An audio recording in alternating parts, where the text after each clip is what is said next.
पंचतंत्र की कहानियां। 4। रंगा सियार। पुराने समय की बात है। एक सियार जंगल में एक पुराने पेड़ के नीचे खड़ा था। एकाएक पेड़ हवा के तेज झोंके से गिर पड़ा। सियार उसकी चपेट में आ गया और बुरी तरह घायल हो गया। वह किसी तरह घिसटता घिसटता अपनी मान तक पहुंचा। कई दिनों बाद वह मान से बाहर आया। उसे भूख लग रही थी। शरीर कमजोर हो गया था। तभी उसे एक खरगोश नजर आया। उसे दबोचने के लिए वह झपटा। सियार कुछ दूर भागकर हाँफने लगा। उसके शरीर में जान ही कहाँ रह गई थी। फिर उसने एक बटेर का पीछा करने की कोशिश की। यहाँ भी वह असफल रहा। हिरन का पीछा करने की तो उसकी हिम्मत भी ना हुई। वह खरा सोचने लगा। शिकार वह कर नहीं पा रहा था। भूखों मरने की नौबत आ गई। समझे क्या किया जाए। वह इधर उधर घूमने लगा, पर कहीं कोई मरा जानवर नहीं मिला। घूमता घूमता वह एक बस्ती में आ गया। उसने सोचा कि शायद कोई मुर्गी या उसका बच्चा हाथ लग जाए। सो वह इधर उधर गलियों में घूमने लगा। तभी कुत्ते भौं भौं करते उसके पीछे पड़ गए। सियार को जान बचाने के लिए भागना पड़ा। गलियों में घुसकर उनको छकाने की कोशिश करने लगा, पर कुत्ते तो कस्बे की गली गली से परिचित थे। सियार के पीछे पड़े कुत्तों की टोली बढ़ती जा रही थी और सियार के कमजोर शरीर का बल समाप्त होता जा रहा था। सियार भागता हुआ रंगरेजों की बस्ती में आ पहुंचा। वहां उसने एक घर के सामने एक बड़ा ड्रम नजर आया। वह जान बचाने के लिए उसी ड्रम में कूद पड़ा। ड्रम में रंगरेज ने कपड़े रंगने के लिए रंग घोल रखा था। कुत्तों का टोला भौंकता हुआ आगे चला गया। सियार सांस रोककर रंग में डूबा रहा।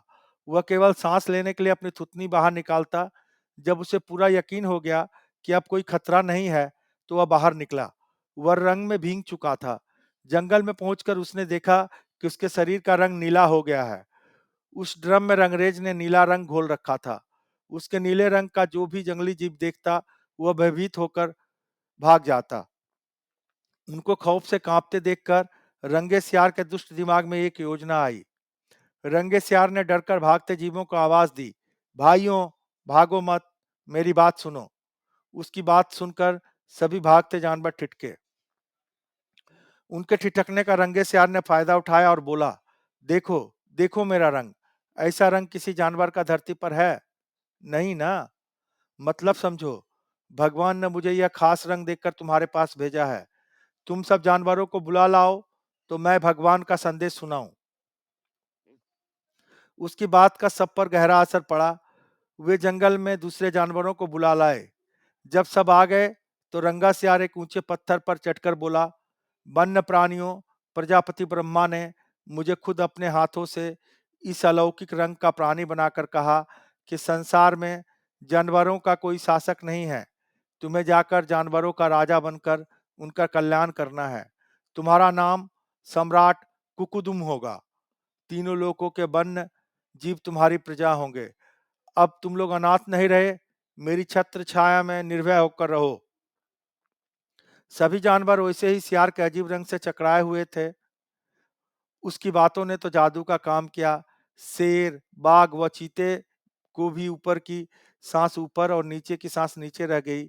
उसकी बात काटने की किसी में हिम्मत ना हुई। देखते ही देखते सारे जानवर उसके चरणों में लौटने लगे और एक स्वर में बोले, हे ब्रह्म के दूत, प्राणियों में श्रेष्ठ कुकुदुम, हम आपको अपना सम्राट स्वीकार करते हैं।